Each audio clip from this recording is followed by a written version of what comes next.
আসসালামু আলাইকুম। Welcome to the world of Taymiyyah. কেমন আছেন আপনারা সবাই? আশা করি আপনারা সবাই ভালো আছেন। তো আজকে নতুন আরেকটি ব্লগ শুরু করতে যাচ্ছি। আশা করি আপনাদের ভালো লাগবে। মাসাফের বাবা অফিস থেকে এসে রাতের বেলা বাজারে গিয়েছিলেন মাসাফকে নিয়ে। বাজার থেকে আসার পর সবকিছু বাজারের ব্যাগ থেকে বের করছিলেন। আর সাথে মাসাফ বাবাকে হেল্প করছিল। এই যে দেখতে পাচ্ছেন ভিডিওতে ওরা ২ জন মিলে সবকিছু বের করছে। এর পরের দিন নাস্তা খেয়ে চা খেয়ে নেওয়ার পর বিছানাপত্র সবকিছু গুছিয়ে নিচ্ছিলাম সব রুমের। আমি যে রুমেই যাই গিয়ে বিছানা গোছাই আর সাথে, সাথে আমার পিছে আমার দুষ্টু পাখিটা গিয়ে এরকম করে বিছানাগুলোকে এলোমেলো করে দিবে। মাঝে, মাঝে রাগ হয় আবার মাঝে, মাঝে প্রচণ্ড এনজয় করি আমার এই ছোট্ট জানটার দুষ্টুমিগুলো। আসলে এই ছোট্ট জানটার দুষ্টুমিগুলো নিয়েই তো আমার সারাটা দিন কেটে যায়। আর এই যে খালা এসেছে বাসায়, খালা শাক বাছতেছে, সাথে আমার বেবিকেও বললাম যে তুমিও খালার সাথে শাক বাছো। ও খুব আগ্রহ সহকারে শাক বাছতেছে যে মাম্মা তো আমাকে অনেক গুরুত্বপূর্ণ একটা কাজ দিয়েছে, আমাকে কাজটা কমপ্লিট করতে হবে। তো সব দুষ্টুমি শেষ করে রান্নাবান্নার জন্য চলে আসলাম রান্নাঘরে। এখানে মাসাফের জন্য পটল দিয়ে, আলু দিয়ে একটু মুরগি রান্না করে দিচ্ছিলাম। আর এখানে আমি আজকে রান্না করব পুঁইশাক দিয়ে কার্ফু মাছের মাথা দিয়ে ঝোল করব। আমার ফ্রিজে ৩ টা কার্ফু মাছের মাথা ছিল। তো ভাবলাম যে সবগুলো মাথা দিয়েই আমি শাকটা রান্না করি। তো ১ম এ হচ্ছে কার্ফু মাছের মাথাগুলোকে ভেজে নিয়েছি। তারপর সব মসলা দিয়ে কষিয়ে আমি পুঁইশাকগুলো দিয়ে দিয়েছি।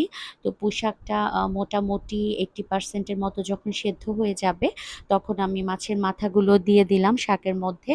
আর একটু ঝোল দিয়ে পানি দিয়ে দিলাম। তারপর ১৫ মিনিটের জন্য ঢেকে রেখে দিব। আর এখানে মাসাফের বাবা শিং মাছ নিয়ে এসেছিলেন। শিং মাছের বেশ কিছু ডিম হয়েছে।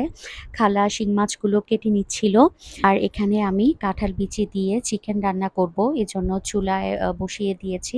সব গরম মসলা দিয়ে পেঁয়াজটাকে তেলের মধ্যে ভালো করে ভেজে নিয়ে এখন আদা রসুন দিয়ে সব ধরনের মসলা দিয়ে কষিয়ে নিব। মুরগি রান্না করতে যা মসলা লাগে আমরা তো সবাই জানি। হলুদ, মরিচ, ধনে, জিরা, গোলমরিচ গুঁড়া, গরম মসলা গুঁড়া সবকিছু দিয়েই আমি মসলাটাকে ভালো করে কষিয়ে নিয়ে এখন মুরগিগুলোকে দিয়ে দিলাম। আ এখন মুরগিটাও মসলার সাথে ভালো করে কষিয়ে নিব। তারপর কাঁঠাল বিচিগুলো দিয়ে দিয়েছি।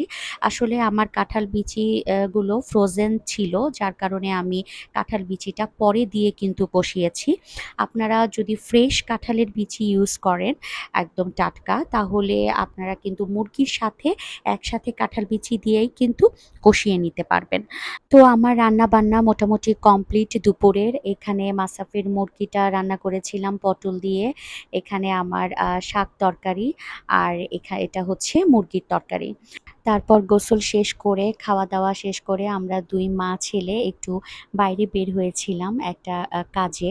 বাইরে প্রচণ্ড রোদ ছিল আর এত গরম পড়েছে কি বলবো। তারপরেও বের হতে হয়েছে, কিছুই করার নেই। দুপুরের এই কড়া রোদ ঠেলে আমরা বের হয়ে পড়েছি। আমার গেটের সামনে একটা ফুলের গাছ আছে। আমার বেবি হচ্ছে যখনই বের হবে সাথে, সাথে এই গাছের কাছে যাবে, বলবে, "মাম্মা আমাকে একটা ফুল পেড়ে দাও।" কখনো, কখনো পেড়ে দেই, আবার কখনো, কখনো বলি যে, "না বাবা, ফুল পাড়তে হয় না, ফুল গাছেই সুন্দর।" আর এই যে আমরা ২ জন মা ছেলে এনজয় করতে, করতে রিক্সা দিয়ে যাচ্ছি। সারা রাস্তা ধরে আমার ছেলের কোয়েশ্চেনের আনসার দিতে, দিতে আমাকে যেতে হয়। মাম্মা এটা কি? মাম্মা ওটা কি? ও যা দেখবে সেটাই আঙুল দিয়ে দেখিয়ে আমাকে কোয়েশ্চেন করবে। মাম্মা এটা কি বলো? মাম্মা ওইটা কি বলো? আর আমাকেও কোয়েশ্চেনের আনসার দিতে হয়।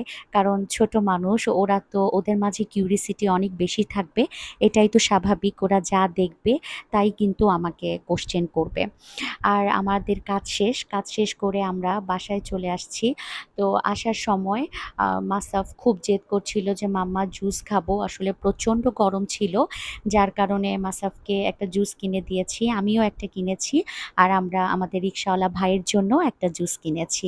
যখন রিক্শাওয়ালা ভাইকে আমি জুসটা দিচ্ছিলাম, উনি এত খুশি হয়েছিল। যাক আলহামদুলিল্লাহ কোনো একজনকে তো খুশি করতে পেরেছি। আর এই যে আমরা লিফটে করে আবার বাসায় চলে আসছি। তো আজকের ব্লগটা এই পর্যন্তই। আপনারা সবাই ভালো থাকবেন, সুস্থ থাকবেন আর আমাদের জন্য দোয়া করবেন। আজকের জন্য আসসালামু আলাইকুম।